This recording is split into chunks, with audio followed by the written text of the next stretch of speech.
Vamos lá, fala gurizada, começando o Bairrista FC. Tô vendo daqui o programa tradicional, nossa live aqui transmitida home office. Eu tô aqui na minha casa, tô vendo o Júnior Maicá, tô vendo o Ribeiro Neto e um monte de discos atrás, mas tem um espaço vago ainda que não foi ocupado. Eu tô enganado, Júnior Maicá, o Kleber já apareceu ou não? Tá por aí, já tá por aí o Clebinho. Espetáculo. Ribeiro Neto, tudo bem? Opa, eu não tô com o áudio do Ribeiro aí. Tu tá ouvindo o Ribeiro, Maicá? Não ouço o Ouvindo Ribeiro. agora? Não ouço o Ribeiro. Agora sim. Tá, tô aqui, tô de volta. Boa tarde! Oi! Opa! Olha aqui, que coisa mais linda esse cenário, né? Olha esses discos maravilhosos aqui. É só coisa boa, né? Qual é o que tu destacas? Olha, eu não tinha pego pra nada, assim, mas durante o programa eu vou... Não, mas tá fácil. Se tu der uma olhada aí, tu já vê. Não, é que, na verdade, eu até ia pegar alguma coisa mais... Deixa eu pegar aqui, ó. Peraí. Peguei aqui. Ai. Foi só um derrubo, né? O problema não é derrubar, o problema é a torção, é o problema de coluna. É, isso aí. Eu quero sugerir, então, para vocês... tá aqui, ó. Ray Charles, Can't Stop Loving You, versão japonesa, um dos clássicos do Ray Charles, tá? Para quem gosta, né, de música boa, tá recomendado, tá bem? Começou bem. Veio bem. É a recomendação de Ribeiro Neto no início, Maicá, desse Bairrista FC. Boa recomendação. Gosta? E a versão do My Way do Elvis Presley, tá em japonês Nossa também, Senhora. tá? Então agora liquidou. O senhor tem uma pequena fortuna aí em casa, em discos, né? Tem. É uma bela poupança. Podemos fazer algum negócio aí, hein? O dia que tiver a lasanha de preguiçoso, eu vou levar uma sacola e vou fazer uma limpa. Vou esperar alguém se distrair e vou passar a mão. Vai pedir emprestado? Emprestado nada, vou pegar. Mas olha só, e como eu disse, a gente está começando esse Bairrista FC na parceria do Grupo Bairrista com a RDC TV, canais 24, 524 da NET e nas plataformas digitais da RDC TV e do Grupo Bairrista. E olha, para começar, eu quero uma notícia de hoje de manhã que eu estava lendo aqui no Twitter. O ex-atacante Raí, que é diretor do São Paulo, diz que Bolsonaro tem postura irresponsável, sugere renúncia e teme volta precoce no futebol. Isso aqui é muito forte, é uma primeira manifestação mais forte de alguém ligado diretamente ao futebol. Vou repetir, Raí diz que Bolsonaro tem postura irresponsável, sugere renúncia e teme volta precoce no futebol. É muito forte a frase do Raí, mas da minha parte eu quero dizer o seguinte: nós tivemos de terça para quarta, naquelas 24 horas, mais de 400 mortes. E aí eu estava na curiosidade de saber quais seriam os números de ontem, no final da tarde.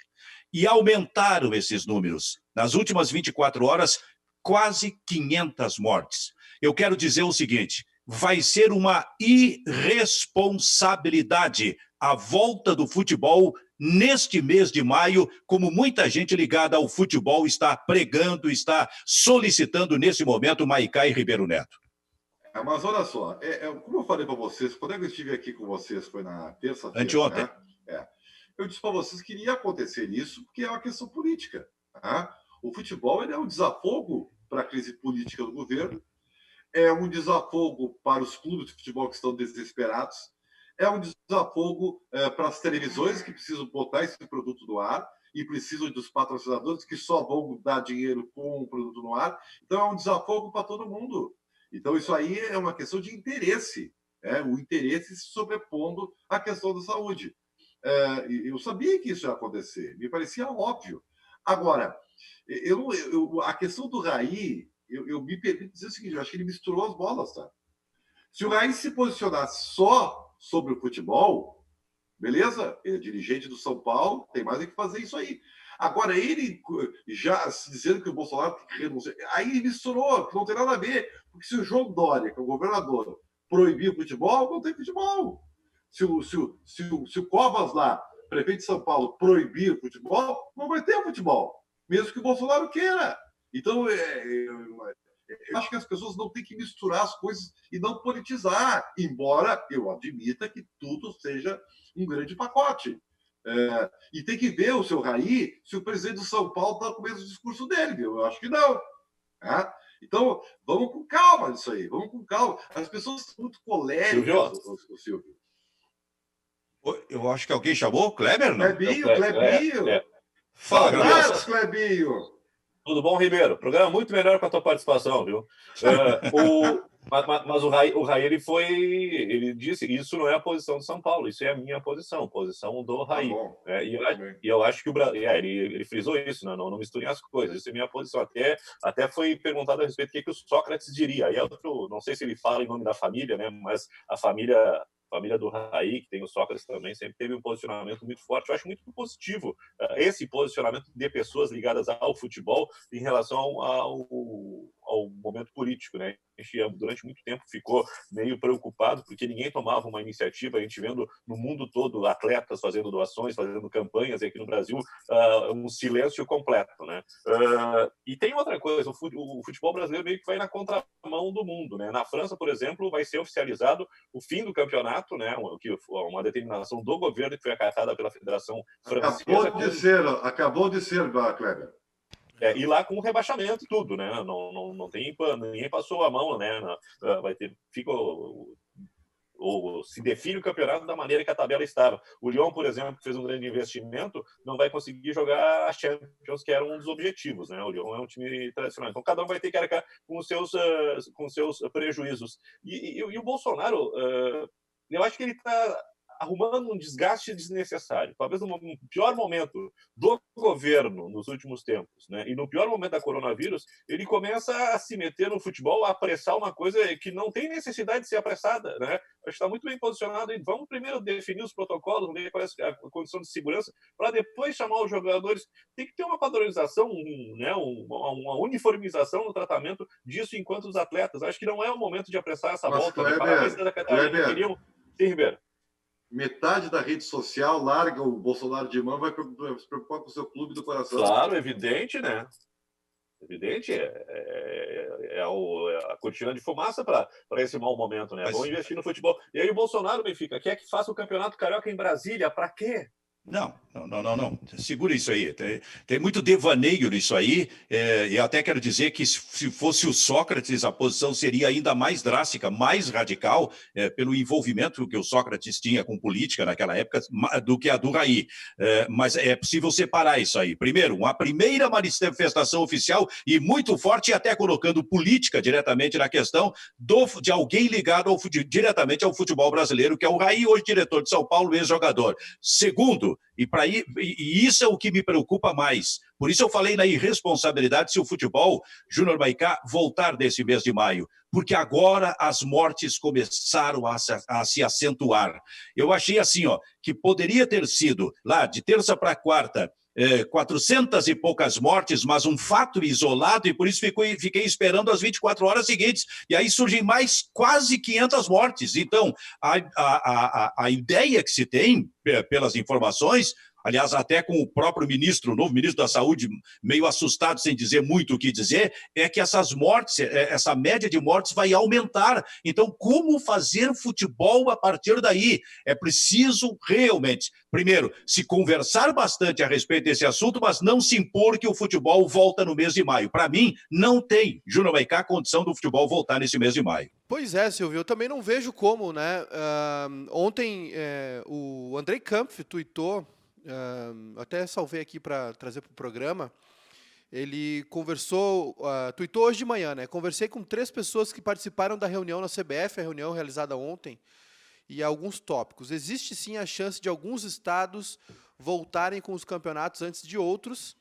A CBF já tem protocolo para a volta do futebol, que será com portões fechados, e os estaduais serão concluídos. Eu acho que o futebol, tentando se organizar, fazendo reuniões, debatendo, eu acho que está correto, acho que está ok. É melhor que as partes envolvidas conversem bastante, né? Mas o próprio Andrei Kampf aqui no tweet, na série de tweets que ele fez aqui, deixa claro o seguinte: tudo vai depender da movimentação dos estados e do ok das autoridades públicas. O movimento esportivo se prepara para isso, mas nessa hora a palavra final é do Estado. Então, eu acho que agora tem a notícia, vi o Lucas Colar tweetou agora há pouco pela manhã, também que está sempre bem informado com as coisas do Inter, que o Internacional já avisou o grupo de jogadores para retornar a Porto Alegre, quem não estiver na cidade, né, porque vai retomar os trabalhos também. Eu acho que os clubes, assim como o Grêmio também, que acaba as férias hoje, né, amanhã é feriado e no sábado pode ser que tenhamos alguma novidade lá no CT Luiz Carvalho, eu acho que os clubes vão tentar fazer o que dá no momento. Tentar colocar os jogadores a treinar, enfim. Mas acho que não vai partir dos clubes uma forçação de barra. Pode ser que algumas cabeças aí envolvidas no futebol queiram um retorno acelerado. Eu acho que a pessoa que mais está furando o processo, quem está mais depondo contra as autoridades, as autoridades científicas, né, os médicos, enfim, a OMS e tudo, é o presidente da República e o seu séquito ali de seguidores, que seguem desdenhando de um vírus que parou a humanidade, né, o mundo todo está parado há um bom tempo por causa disso. Nos Estados Unidos tem um número de mortes aí maior que a guerra do Vietnã. Então, eu acho que tem duas situações, né, Silvio?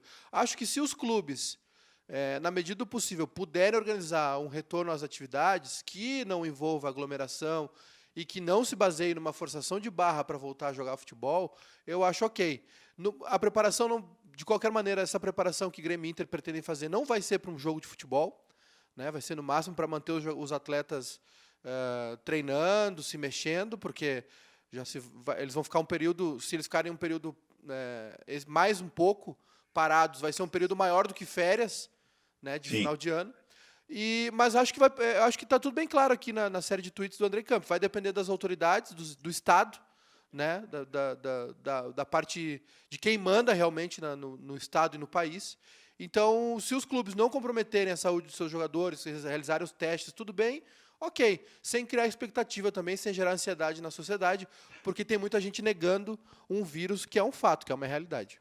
Ô, Ribeiro, sabe que eu tô me lembrando aqui da última imagem que a gente teve de jogo de futebol, né? Que foi naquele domingo, né? Dia 15 de março, se não me engano. Isto. Teve o Grenal dia 12, no meio da semana, primeiro Grenal da Libertadores da América, e no domingo teve o Grêmio jogou contra o São Luís de Juí, aqui na Arena, com portões fechados, e o Inter contra o São José, no Passo da Areia, portões fechados. E eu estou lembrando, a imagem que eu estou lembrando é o seguinte: antes de começar o jogo, quando os jogadores se postam, cada um se cumprimentando, na nova tradição de se cumprimentar com o cotovelo, né?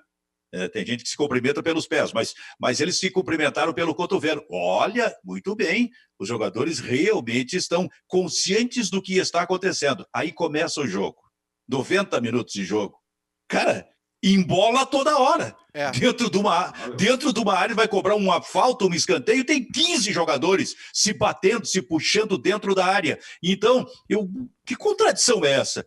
Na hora de cumprimentar é com o cotovelo, na hora que tem jogo, e não tem como fugir disso, o futebol é um jogo de contato, e isto vai acontecer o tempo todo. Quer dizer, se voltar o futebol, vai acontecer isso aí. Tem uma dúvida, se a gente fosse Júnior. Frio, Ribeiro, daria para jogar de máscara?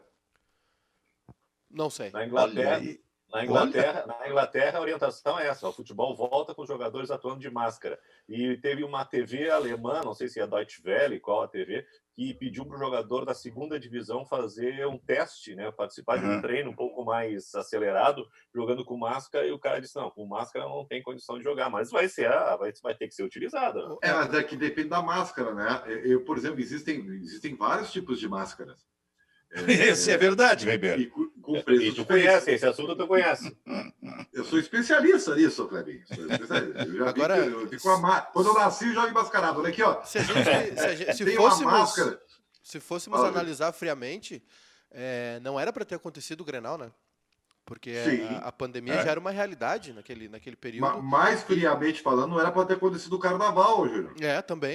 Também. Então, o jantar um dia antes do Grenal, o tinha gente contaminada no jantar, o presidente do Inter e o presidente do Grêmio tiveram coronavírus, né? Tiveram Covid. Não, os dois e aí, os que estavam ao redor, né? deles. E sempre lembrando daquela teoria lá do jogo Atalanta e Valência, que foi o propagador, né? Que foi um dos estopins aí na crise na Itália e na Espanha. Escapamos uma boa aqui com esse Grenal, porque tinha 50 mil pessoas na arena, né? Tem uma máscara, acho até que os mais abastados é que usam, né? Porque ela é caríssima. Que tem um respirador, né? Porque a máscara que nós usamos aí, os pobres aqui, usam ela é inteira, né? Essa aqui, ó. Sim. Falei, é outro nível. Essa aí é de pobre ou de rico, Marcado? É de pobre, né? Descartável. Eu pensei que era de rico que tu ia mostrar. Que tem como é que se chama? Uma saída de ar aqui, um respirador aqui. Isso, uma saída de ar e tal. Então, Mas só tem saída, entrada de ar não tem? Aí é que tá, né? E se tem o buraquinho e sai o ar, tu recebe o ar também. Não, mas aí ele filtra. Entendeu? É um filtro, na verdade. É um filtro. Não, é coisa chique. Né? Sim. E daqui a pouco terá que ser a máscara a ser utilizada. Mas, o Ribeiro, que negócio interessante. A gente pode ver a volta no futebol, evidentemente, que sem torcedores no estádio e com os jogadores todos mascarados. Não, mas de Grêmio e Inter com máscaras personalizadas, né?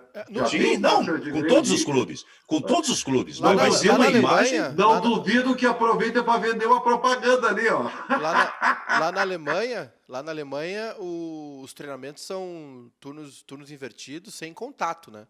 Os jogadores estão trabalhando praticamente parte física, alguma coisa de fundamento, mas sozinhos. Sem choque, sem coletivo, sem campo reduzido. Os jogadores são distribuídos ao longo do dia, né, em turnos, em horários, e eles executam os exercícios.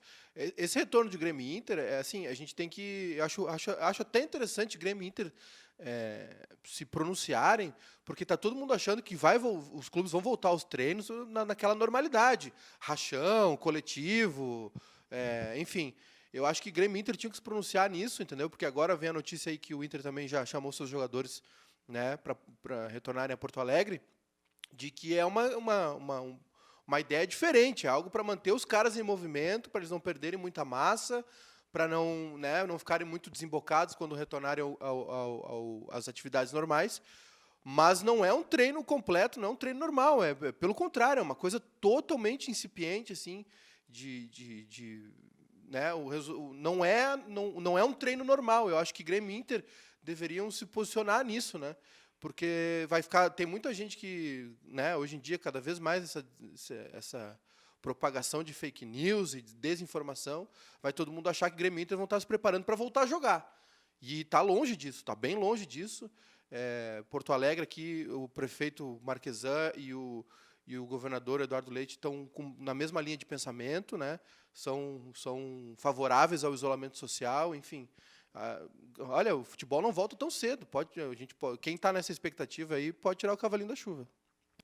E a cobertura dos jornalistas, hein, Kleber? Eu não sei não, hein? Eu ainda acho que vai voltar o futebol, viu? Em maio, é? Bom, eu sigo com a minha opinião de que é uma irresponsabilidade. Não, perfeito, comungo dela, só que a pressão é muito grande. São duas coisas diferentes. E aí eu comungo contigo, concordo contigo. E até penso, por exemplo, nos jogadores de clubes do interior, de times do interior, que devem estar passando uma dificuldade imensa, assim como muitos jornalistas, por exemplo, estão passando já pelo interior do estado, conforme a informação da nossa associação, a SEC. Fala, Kleber. Silvio, perdão. A respeito do que o Júnior falou da postagem do Andrei Campos, ele coloca outro detalhe dessa conversa que ele teve com alguns participantes dessa videoconferência que ocorreu no início da semana com a CBF, né? Para a CBF não existe necessidade de todos os campeonatos iniciarem ao mesmo tempo, né? Quem tiver condições, faça o seu campeonato e depois se espera terminar todos para iniciar o campeonato nacional, se tiver a oportunidade. Uma coisa que o Fabiano ontem estava destacando, né? Pô, daqui a pouquinho o time joga o estadual, vai ter que esperar 2 meses para entrar no Campeonato Brasileiro. Essa é uma questão que a CBF está tratando, única e exclusivamente de estaduais nesse momento. O Campeonato Brasileiro fica para um segundo momento. O que ia falar, Maicá? Não, é que a crise, né, falando nessa situação demissões, enfim. Hoje teve uma limpa lá no Flamengo. Limpa entre aspas, né? Sim. Escolhi mal a palavra. Vou refazer. Teve uma série de demissões lá no Flamengo. Pessoal do administrativo, enfim, futsal. O Flamengo tem um problema sério, né? Que o Flamengo tem jogadores caríssimos ali. São informações do Vene Casagrande no Twitter, que é setorista do Flamengo. As demissões estão acontecendo na Gávea, sede do Flamengo. Os funcionários que foram e serão desligados foram convocados para irem ao local nesta quinta-feira em horários diferentes. Há relato, inclusive, que tem um médico de plantão no local para evitar, né, que alguém contaminado, enfim. E o Corinthians cortou 70% do salário dos seus funcionários. Os funcionários demitidos foram orientados para retornar à Gávea no dia 20 de maio para finalizar toda a parte burocrática. E aí tem um depoimento de uma pessoa que foi desligada e disse o seguinte: estou nessa leva, vi mais de 11 pessoas serem demitidas hoje, um dia muito triste. O Flamengo está demitindo o pessoal da secretária, pessoal de administrativo, né, gente ligada a outros esportes, como o futsal, por exemplo. O Flamengo acredito que o Flamengo tem time de basquete também, forte, né? Então, é o efeito, né? Infelizmente é o efeito. Agora, eu sigo com a minha opinião. Quanto mais a gente furar a quarentena, mais longa ela vai ser, né? Infelizmente, não tem o que fazer. Enquanto não tiver remédio... Silvio, será que essa economia, Clebinho, é para pagar o salário que o Jesus quer, hein? Tem isso também, né? Porque o Flamengo posa de rico, né? Mas está sofrendo que nem todo mundo, né? E o Flamengo ainda tem um problema, né? Uma bomba relógio, que é a questão do incêndio no Ninho do Urubu, né? Que é uma questão que está sem resolução ainda. O Flamengo reluta em chegar a um acordo, né? E o que propõe é muito pouco. Então, eu fico preocupado com essas pessoas que perderam meninos, né? Perderam filhos, e até agora não tem uma satisfação do Flamengo. Então, isso é mais um problema para essas vítimas do ano passado. Bom, Bairrista FC, Bairrista Futebol Clube, parceria, Grupo Bairrista e RDC TV. A gente batendo um papo aqui com a participação do Júnior Maicá, do Kleber Grabowski e do Ribeiro Neto. Alguém aí assistiu ontem Alemanha e Holanda decidindo a Copa de 74? Eu vi, Silvio. Como é que foi, Silvio? Olha, cara, ganhou a Alemanha, 2-1. Porque há cerca de 4 dias, cara, a Holanda simplesmente desconheceu o Brasil, passou por cima do Brasil, ganhou de 2-0, e o técnico Zagallo dizia: a Holanda é que tem que conhecer o Brasil. Nada do Brasil está preocupado com a Holanda. Bem, a Holanda destruiu o Brasil, e eu digo, essa Holanda vai ganhar essa Copa. Tá jogando muito, cara. E não é que acabou perdendo para a Alemanha. Mas aqui, mas só um pouquinho. Eu tenho uma leitura. Pênalti, né? Kleber, pênalti Mandrake para a Alemanha, né? Isso, que o Breiter completamente. A Holanda sai ganhando o jogo praticamente, porque teve um pênalti que existiu, esse sim, em favor da Holanda no início do jogo. E depois inventaram um pênalti. Se tivesse VAR naquela época, não tinha esse pênalti aí para a Alemanha, né? É que nem aquele pênalti para a Alemanha, de novo, né? Para a Alemanha contra a Argentina em 1990, tá? Pênalti Mandrake. O que é, Kleber? Deixa eu falar duas coisas, né? A Holanda é uma azarada, né? Porque em 74, né, tinha toda a expectativa, o futebol revolucionário, o carrossel, a laranja mecânica, de ser campeã, porque era novidade, né? A grande atração da Copa do Mundo, né? E para a Alemanha Ocidental era uma questão de honra vencer uma Copa que tinha a Alemanha Oriental, né? Pela primeira vez, os dois lados do muro se enfrentando no Mundial. A Holanda deu muito azar nessa Copa. E em 78, a Holanda mete uma bola no poste no finalzinho do jogo contra a Argentina, né? Também deixa escapar o título 2 anos seguidos. O segundo ainda uma campanha muito mais de mais orgulho, porque já é uma Copa sem o Cruyff, né? E mesmo assim vai para 2 finais seguidas e não ganha. Mas a gente fica muito espantado, né? Como é que a Holanda não ganhou aquela Copa? Mas para nós, né, brasileiros, eu imagino, né, o embasamento zero do Zagallo para falar a respeito da Holanda, né? O pomposo campeão de 70 achou que a situação no mundo que não existia o Google naquela época, Kleber. Exatamente, não tinha a comissão técnica para fazer a avaliação, o intercâmbio era muito mais diferente. Então, para nós sul-americanos, a Holanda foi um impacto muito maior ainda. Mas sabe, Kleber? Os europeus, acho que não, Silvio. Por isso que a Alemanha tem um enfrentamento mais equilibrado, né? Porque vinha o intercâmbio é maior. porque vinha do Ajax de 72, né? Mas olha O só, olha Cruyff só. já tinha liderado o Ajax, campeão da Champions, por 2 vezes seguidas. Então, o Ajax, no início da década, já demonstrava que seria a Holanda em 74. De um lado tinha o Ajax, de outro tinha o Bayern de Munique. Agora, mas olha só, o que é a soberba e a autossuficiência? Porque em 70, naquela seleção que espantou o mundo e foi campeão mundial, seleção brasileira, o Parreira, que era da comissão técnica, que era preparador físico, e o Rogério, ponteiro direito no Botafogo, que foi cortado antes de começar a Copa porque estava machucado, eles fizeram um trabalho assim que foi fundamental, todos dizem isso, os jogadores dizem isso, para a seleção brasileira. O que eles faziam? Eles viajavam pelo México, buscando informações das outras seleções e fotografavam, olha só, cara, eles fotografavam os movimentos dos jogadores para depois passar para o Zagallo, passar para a comissão técnica. Isso foi muito saudado na Copa de 70. Aí na Copa de 74, 4 anos depois, o Zagallo veio dizer essa frase infeliz aí, eles é que têm que nos conhecer, nós não precisamos conhecer a Holanda. Como assim? Se 4 anos antes haviam feito um trabalho muito bom nesse aspecto.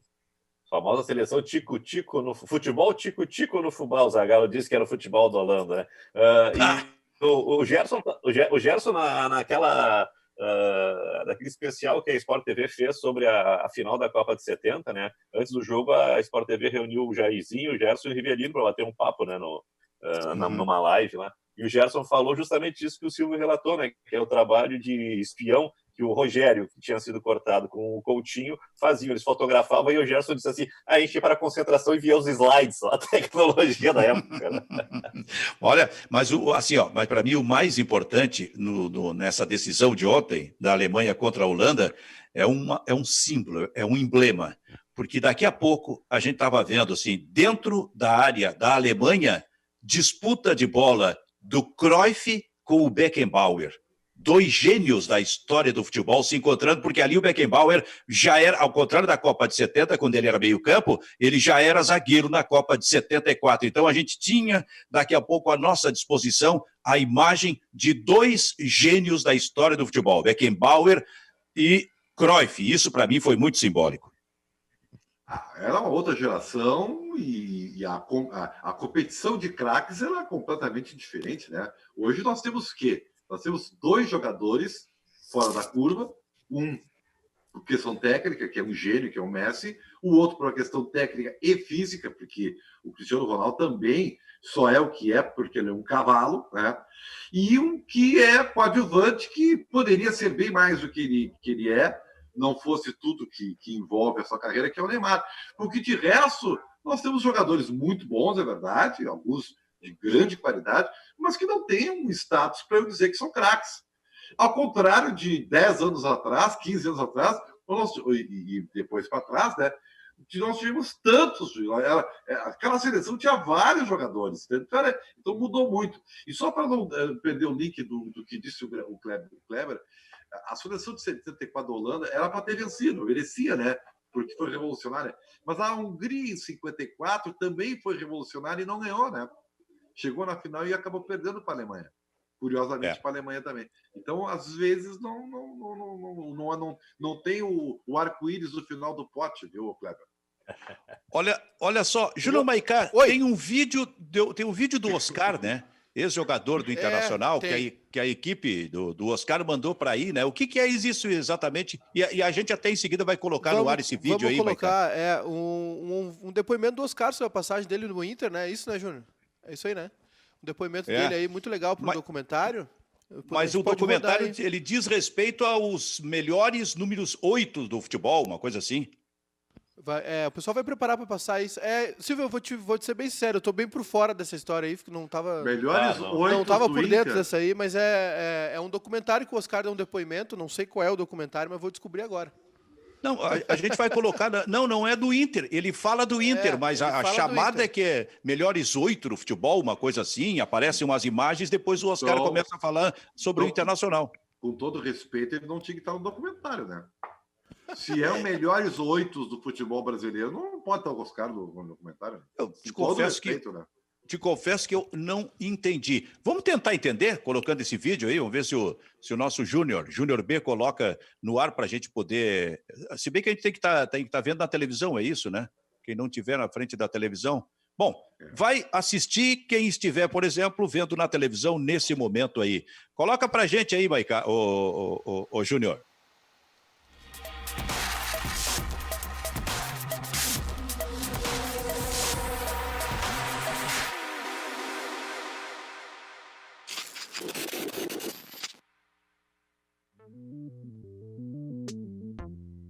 Essa aqui é a última vez que eu fui campeão gaúcho pelo Inter.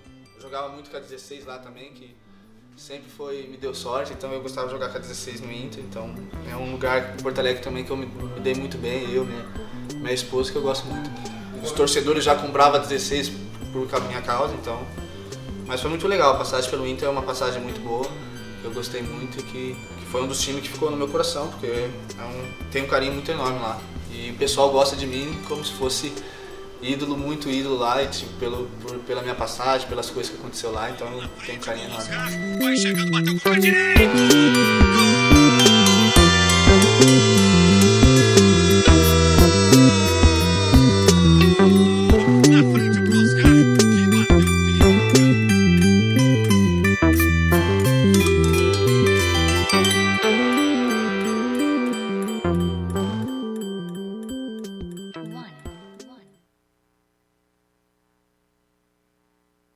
Mas o próprio Edu, se tiver em contato com a gente aí, o Edu Santos, ele mesmo pode explicar o que é exatamente. Porque com o Internacional, ele realmente apareceu muito com o 16. Mas o que é melhor 8? Me explica aí que eu tô meio confuso. O que é melhor 8? Eu acho assim, que os melhores jogadores... Qual é a posição do 8? Antigamente era o meia-direita. Mas antigamente não era a época do Oscar, né? Pois é, mas aí... É a época do Príncipe Jajá. Mas vamos deixar de lado a literalidade do nome The Best Eights. Essa é uma ação do Oscar, né? Mostrando as camisas com as quais ele jogou. Então, é isso aí. Então, por isso que ele está mostrando a 16 do Internacional, né? Bom, então... Então, as outras ele jogou com a 8, deve ser isso. Exato, ou da posição que ele jogava. É uma ação do Oscar. Parabéns ao Oscar. Te confesso que ficou meio difícil de entender. Agora, até estou lembrando do seguinte aqui, ó, o Tostão, quando jogou no Cruzeiro, ele até chegou um momento que eu acho que ele jogou com a número 10, mas ele era 8. O 10 era o Dirceu Lopes. Mas como... O Ademir da Guia jogava com qual camisa? 10 ou 8? Com a 10. Como a 10 foi notabilizada pelo Pelé, só se passou a falar da camisa número 10, né? E daqui a pouco a gente teve grandes jogadores também atuando com a camisa de número 8.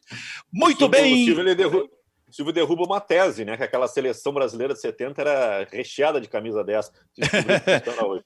É verdade, mas é que ele chegou, teve um momento que ele chegou a jogar com a 10, Kleber. No time do Cruzeiro, mas na maior parte do tempo foi realmente o Dirceu Lopes. Ô, Júnior Maicá, diz pra gente aí, a Embaixada Bairrista vai estar movimentada hoje à noite? Como é que é essa história?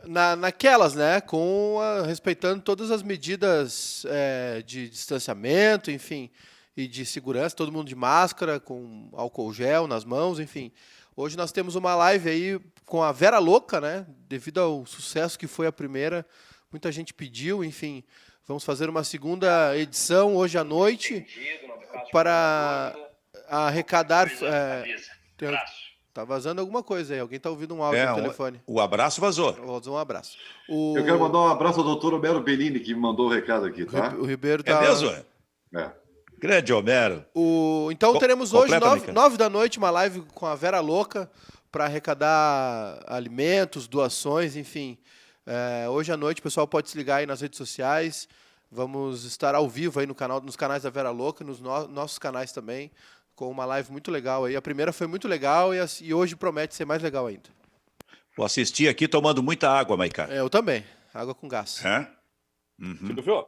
Oi, diga, Kleber.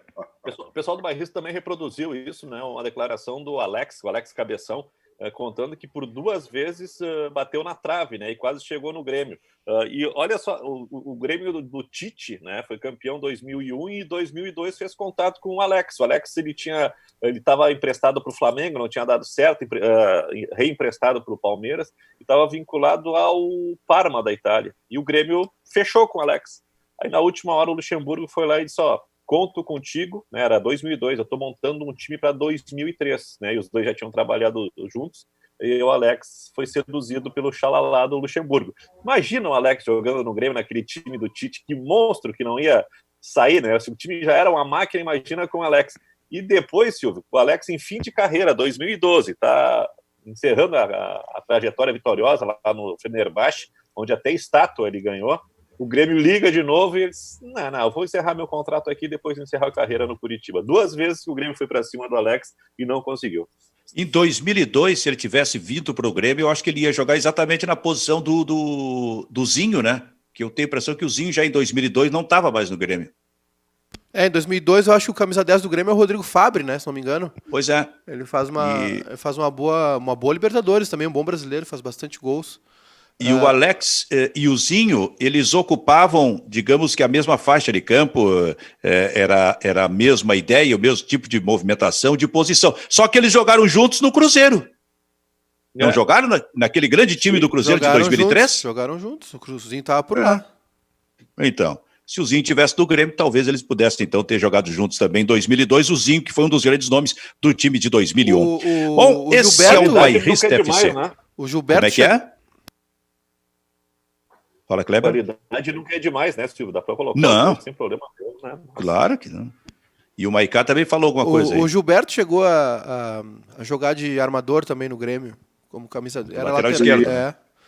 Sim. Que era muito bom jogador, né? Ô, Kleber Grabowska, tu recomendas alguma coisa hoje, Kleber? Eu acho que a Vera Louca é uma boa pedida para o pessoal, mas Silvio, eu me enfurnei ontem em casa para assistir The Looming Tower, né, que é aquela série. Aliás, eu estou virando meio macaca de auditório do Júnior Maicá, né? Ele falou da série do Michael Jordan, eu estou acompanhando. Parar de seguir esse cara. Tira o livro azul! Vou te dar mais uma dica, então, hoje, que tu vai gostar, Clebinho. Diga. Já posso dar a dica? Então, Looming Tower é o pré-11 de setembro, né? É um conflito interno nos Estados Unidos entre a CIA e o FBI, né? Um querendo mandar mais do que o outro, né? Eu não tenho isso aí, coisa de rico. Prime, isso aí é coisa de rico, eu não tenho isso aí. Mas é uma obrigação que a gente tem nesse período de coronavírus. E outra coisa, eu tenho Prime, mas não tenho 8 milhões em discos, né? Mas tudo bem, não reclamo. É só vender um disco, Kleber. Só vender um disco. E eu consigo para ele um comprador ali imediato, tá aqui do meu lado na tela. É? Claro, faço o negócio na hora ainda, não é por causa disso. Olha só, os gostos do Ribeiro são muito oitentistas para mim. A década de 80 eu tenho uma lacuna que eu tenho. Eu não gosto da década de 80. Eu amo, sou apaixonado pela década de 80, porque foi a época da minha juventude, então... É Ribeiro Neto e Mauro Borba. Apaixonados pelos anos 80. Sim. Não, Ipanema, eu também. Rádio Ipanema Futebol Clube, velho. E o que acontece? E vou te dizer, eu sou meio radical, acho que a música terminou na década de 80. Será que eu tô ficando louco? Não está totalmente louco. A música, ela simplesmente, ela afundou a partir da década de 90. No 90 nós tivemos ainda alguma coisa boa, tá? Anos 2000, nós tivemos uma É que 80, Ribeiro, assim, ó, fim de 70 e 80, eu lembro muito das discotecas. Mas tu era jovem, Silvio. Sabe, jovem. Calça boca de sino, cara. Cabelo Black Power. Tu cantava a música das frenéticas? Nossa, com a luz Gloria Gaynor, com a luz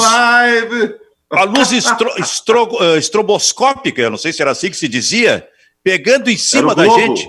O Globo. Um globo, cara. É. Ô, Maicá, como é que tu não gostou disso, Maicá? Não tem jeito pra mim. A música da década de 80, tanto internacional quanto nacional, pra mim, não tem coisas boas, claro, Mas... O rock brasileiro, Júnior o Maicá. rock brasileiro. também acho, Alguma coisa. Mas o Júnior Maicá não era nascido, cara. Eu nasci em Como é que ele 84. vai curtir? Ele não sabe nada disso. Eu nasci em 84. O Júnior Maicá, assim, o mundo começou quando eu nasci. Sabe? Não. Aliás, Fake news. falar Claro nisso, tô temos uma brincando. informação relevante no meio da música, viu? Tá, deixa eu só dizer uma coisa, Ribeiro, só para completar aquele negócio do Oscar, que ficou meio no ar aqui, e o Edu mandou uma mensagem para a gente, um dos grandes jogadores da década no Inter. Oscar teve uma curta, porém marcante passagem pelo Inter. Na sua série The Best 8, que é publicada nas redes sociais, foi desafiado a escolher as 8 camisas mais marcantes da sua carreira. Uma delas é o uniforme do Internacional. E aí ele discorre sobre a importância dele, que o Internacional teve na vida dele. Então são as camisas de número 8, que no Inter era 16 que ele usou. Agora entendi. Diga, Ribeiro. Eu espero que o Júnior Maicá não me decepcione agora, né? Mas ele, na década de 90, já era um pré-adolescente, né? Então, eu imagino que ele tenha sido bem ensinado. A banda Oasis, né? Que Sim, senhor. eu adoro, né? E tal. E é muito conhecida também pelas brigas entre os irmãos Gallagher, né? Agora separados, o Liam Gallagher fez um ótimo disco, excelente disco, tentando voltar com o irmão As You Were. Beijinho no ombro pro Liam. Só que hoje, à meia-noite, o Noel Gallagher lançou uma demo do Oasis, de 15 anos atrás, chamada Don't Stop. E o Liam Então, tá putaço da vida no Twitter. Porque não tá na voz do Noel, né? Provavelmente deve ter uma demo com a voz do Liam também. Então, o que acontece? A música, mais ou menos, não é grande coisa, assim, né? Mas para os fãs do Oasis foi uma loucura, né? Aliás, Porque... o Liam Gallagher lançou um clipe de uma música incrível do disco dele chamado Cantona Once. Once. E o Cantona atuando, né? Cantona. O Cantona, que além de ter sido um craque, é um grande ator. Ele faz um rei melancólico e solitário numa daquelas mansões, tipo a que o John Lennon tinha nos arredores de Londres, assim. E o Liam é o mordomo dele, né? O clipe é uma das coisas mais bonitas que eu já vi na vida. E eu quero dizer o seguinte para os fãs do Oasis, né? O Liam, por incrível que pareça, eu sempre gostei mais do Noel, porque o Noel é o letrista, é o compositor, é o artista. Da Vila, né? O Noel da Vila, não. E por incrível que pareça, o Liam que está cantando o estilo Oasis e o Noel resolveu fazer um psicodelismo que ficou chato, sabe? As músicas todas iguais, ficou ruim.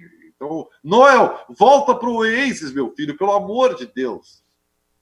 Bom, olha só. Silvio, eu quero dar a minha dica. Dê. Posso dar minha dica? Claro. Para quem gosta de futebol, como nós todos aqui, estreou na Netflix Enfim, tá estreando muita coisa, né? Tá todo mundo em casa. Já não é novidade, enfim, eu acho que não é exclusivo, passou na Barça TV, lá na Barça TV. É uma série documental também, daquele estilo que foi feito pela Amazon com o Manchester City e outros clubes, com a seleção também, que é do Barcelona. Vou pegar o nome certinho aqui, que eu assisti ontem à noite, chama-se Match Day Futebol Clube Barcelona. E é muito legal, a série primeiro, muito, muito, muito bem feita, talvez das que eu vi aí sobre esporte, uma das melhores, mais bem executadas. E a série começa com um carro assim no escuro, né? Filmando de dentro, assim, quando esse carro sai do túnel e volta à luz, tá o Messi dirigindo e o Suárez tomando mate, eles conversando, indo pro jogo, enfim. E aí mostra todo... Não é uma série sobre futebol, sobre tática, né? Como aquela do Manchester City se propõe a ser, mas é uma série sobre bastidores, sobre como é o Barcelona. Mostra... Tem coisas muito legais. Mostra o Messi chegando na casa do Suárez com uma caixa de carne uruguaia para um churrasco. Mostra o Piqué almoçando com a família dele 3 horas antes de um Barcelona e Real Madrid, né? Quando os jogos são em Barcelona, eles se apresentam 2 horas antes da partida. Tem curiosidades muito legais, assim. O primeiro episódio já abre com o Barcelona e Real Madrid, aquele que o que o Suárez faz 3 gols e o Barcelona faz 5-1. Enfim, é muito bem feita, muito legal de assistir realmente. Não é algo assim que vai te revelar um bastidor, alguma coisa. Mostra bem a relação da cidade e dos jogadores com o clube, né? Que é uma coisa muito enraizada, a reverência deles ao clube, né? Fala, Silvio. Espetacular esse. Era muito um legal. Um churrasco 3 horas antes do jogo, que o Piquet estava com a família? Não mistura as coisas. O Piquet estava almoçando com a família dele, né? Tá. Parece ele fazendo um FaceTime ali com os filhos, que a Shakira está em turnê na Europa, na América do Sul, enfim.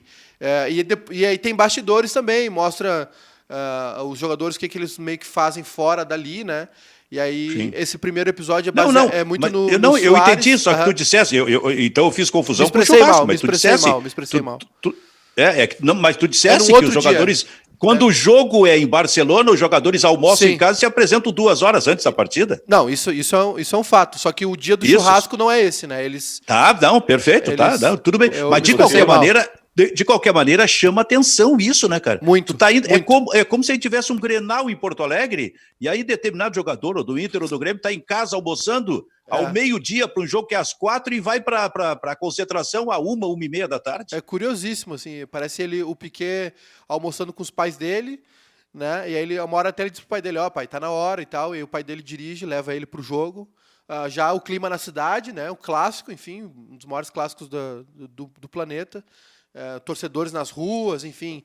E aí é isso. E aí eles chegam lá, já tem um café. A vaca já foi pro brejo. Brincando. É totalmente diferente do que a gente imagina, assim. É muito, muito curioso.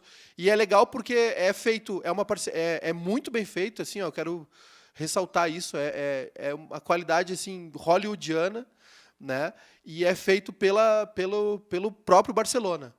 Né? Sim. E é naquela temporada que o Barça ganha o Espanhol e a Copa e é eliminado pelo Liverpool, campeão. Então é essa temporada muito curiosa, muito legal, né? E aí o terceiro episódio já é o jogo deles contra o Manchester United. Então mostra mostra o Piquet. Aí é baseado no episódio todo no Piquet, que jogou lá, enfim, com imagens de arquivo. É excelente, é muito bem feito. Olha, quem gosta de futebol, quem gosta dos bastidores de futebol vai se deliciar. Eu vi 3 episódios ontem. Maravilhoso, recomendo a todo mundo. Bom, deixa eu mostrar um livro para... dando um alerta, né? Como é que é, Kleber? Em breve, dupla Grenal sem concentração, né? Dentro dessas medidas, né? E tem que avisar os gauchinhos aí, no dia de Grenal não dá para comer churrasco, né? Vai salada, vai no franguinho, fica em casa, vai devagar. Isso pode acontecer mesmo, porque é um corte de custos. Agora não me recordo qual clube fez isso. Acho que foi aqui no Brasil. Não, perdão. Foi na série da Netflix também, do Sunderland. Eles cortam um dia de concentração em viagens, assim, e tem uma economia absurda de hotel, né? Então, é uma tendência aqui no Brasil também. Deixa eu mostrar um livro para vocês aqui, que me deparei com ele aqui à minha frente. Esse livro é de 2003. Esse livro aqui, ó. Tá aparecendo bem aí, Maiká? Sim, A Era dos Festivais. A Era dos Festivais, Zusa Homem de Melo. Cara, os festivais da música popular brasileira foram uma das coisas mais importantes da história do país. Eles se realizavam numa época de ditadura militar, muito forte. Eles começaram mais fortemente através da Record em 65, com a vitória da Elis Regina com Arrastão. Depois, em 66, a música A Banda, com Chico Buarque e Nara Leão, era para ter ganhado sozinho. E aí o Chico Buarque disse o seguinte, não, parei. O Jair Rodrigues com Disparada foi uma coisa muito forte. Então, ou ganham os dois, ou eu caio fora. Alguma coisa nesse sentido, mais ou menos, e pela primeira vez no festival foi vencido por 2 músicas, A Banda e Disparada. 67 foi o ano do maior dos festivais para mim, porque foi assim, ó, maravilhoso. A música vencedora foi Ponteio, com Edu Lobo e Marília Medalha. Segunda colocada, Ribeiro, foi Domingo no Parque, com Gilberto Gil. Terceira colocada, Roda Viva, com Chico Buarque, que depois virou peça teatral. E quando a censura se deu conta, a censura invadia teatros como o Teatro Ruth. Isso aconteceu, se não me engano, em Porto Alegre até. Mas como o Teatro Ruth Escobar, lá em São Paulo, no Rio de Janeiro, quebrou, a censura invadiu na hora da apresentação da peça, quebrou tudo que a cadeira impediu. A partir dali estava censurado, não podia mais essa peça ser realizada. Então, Chico Buarque, com Roda Viva, e o MPB4 foi terceiro colocado. Quarto colocado, Alegria, Alegria, com Caetano Veloso. Quinta colocada, Roberto Carlos cantando um samba, Maria, Carnaval e Cinzas. Mas olha, cara, era assim, a gente assistia, quem apresentava era o Murilo Nério, um apresentador com a Cidinha Campos. O Murilo Nério, apresentador, fumando, Ribeiro Neto, fumando na apresentação. E em 60... É que tu é bem mais velho do que eu, né? Pode ser, mas... Não, mas... O meu festival, só qual foi o festival que me marcou? O MPB Shell. Tá, pode ser, mas tem um DVD com a Gloriosa Noite de 67. Não, eu já vi, isso tudo que tu falou, eu vi, e é que eu era muito jovem. Eu sei. E eu tinha o meu ídolo sempre foi Oswaldo Montenegro. Então, quando eu vi Oswaldo Montenegro cantando Agonia e ganhando aquele primeiro MPB, foi uma loucura. O Oswaldo Montenegro, aliás, fez uma live esses dias. O Oswaldo Montenegro é gênio, cara. Ele é um gênio. Ele é muito bom. E olha só, e só para completar, 1968, Tom Jobim e Chico Buarque, com uma música chamada Sabiá, ganham o festival, e era uma bela música, mas contrariando a expectativa das pessoas que estavam no Maracanãzinho, que queriam que o Geraldo Vandré, para não dizer que não falei de Flores, ganhasse, e ele ficou na segunda colocação. E a censura que existia na época, em função da ditadura, ela era muito burra, porque ela analisava muitas músicas, mas não se dava conta, volta e meia, da mensagem que a música transmitia, que era o que claramente acontecia para não dizer que não falei de Flores. Tanto que depois do festival, a censura se deu conta, censurou a música, e aí foi toda aquela história envolvendo o Geraldo Vandré, coisa assim. Então, Zusa Homem de Melo, A Era dos Festivais, olha, é um livro que realmente eu recomendo. Kleber ia falar? Silvio, eu ia falar sobre duas coisas, né? O Ribeiro Neto é apaixonado pelo Oswaldo Montenegro, que marcou presença nos festivais final dos anos 80, né, Ribeiro? Início dos anos 80. E esses festivais eram uma tentativa de reeditar o sucesso dos antigos festivais da TV Record. E Silvio, eu acho que deve ter no livro, com certeza, um episódio que eu acho sensacional, acho que é Sérgio Ricardo, né? Sérgio Ricardo, que está se apresentando a torcida, e a torcida era fanática, né, participava dos festivais, vaiando e cantando e, né, incentivando, e ele não conseguia tocar, ele se irritou, quebrou o violão e abandonou o palco do festival. Isso foi nesse festival de 67. Imagina, Júnior Baicá, o cara tá tentando cantar e tem uma vaia de 15 mil pessoas, ele se irrita, vocês venceram, e vai lá e quebra o violão. Mas tu sabe, o Júnior Baicá, que essas coisas se repetiram na tua geração. Qual foi o Rock in Rio que o Carlinhos Brau levou a enxurrada de garrafa de 2002, 1 ou 2, né? É que foi sacanagem, colocaram o Carlinhos Brau no mesmo dia do Sepultura, né? Escolheram mal ali, não contavam com a capacidade de diversificação do público metaleiro, digamos assim. Mas tem o Caetano também dando esporro no público, enfim. Era uma outra época, né? Esses festivais foram muito importantes. Tem filmes maravilhosos sobre essa época. Tem o Uma Noite 67, tem o Tropicália também, aborda bastante isso. Esse movimento, para mim, um dos mais importantes, né, da música brasileira, enfim, essa relação do Gil, Caetano, Tom Zé, toda essa estética aí que foi criada. Era uma época de ebulição, né, Silvio? Efervescente, digamos assim. E o público participava junto, às vezes de maneira cruel, às vezes de maneira intensa, às vezes amável, mas o público era um agente, era um fator fundamental nessa apresentação. Aliás, né? Silvio Benfica teve um artista que, na minha opinião, indo para o final, foi subestimado no MPB Shell, e nessa fase foi subestimado. Eduardo Duzec, um gênio, cara. Aquela música que ele apresentou, chamada Nostradamus, é uma coisa maravilhosa, satírica, sarcástica. Ele era um cara fantástico. Não teve, na minha opinião, o justo reconhecimento da mídia e em consequência, né, da divulgação e do sucesso. Eduardo Duzec, grande Eduardo Duzec. Meus gênios, Ribeiro Neto, Júnior Maicá, Kleber Grabowska, muito obrigado. Hoje tem Vera Louca nas plataformas digitais do Bairrista. Que horas, Maicá? 9 da noite. 21 horas. Muito bem. Vamos assistir, todos nós estaremos assistindo. Vamos lá, e ainda mais que tem um fundo beneficente, né, Maicá? O Longas Tardes é do Vera Louca, Júnior Maicá? Oi? Longas Tardes é do Vera Louca? Olha, me pegaste agora. Acho que sim. Acho que sim. Descobriremos hoje durante o dia. Muito bem. Confira à noite. Bairrista Futebol Clube fica por aqui. Tchau para todo mundo.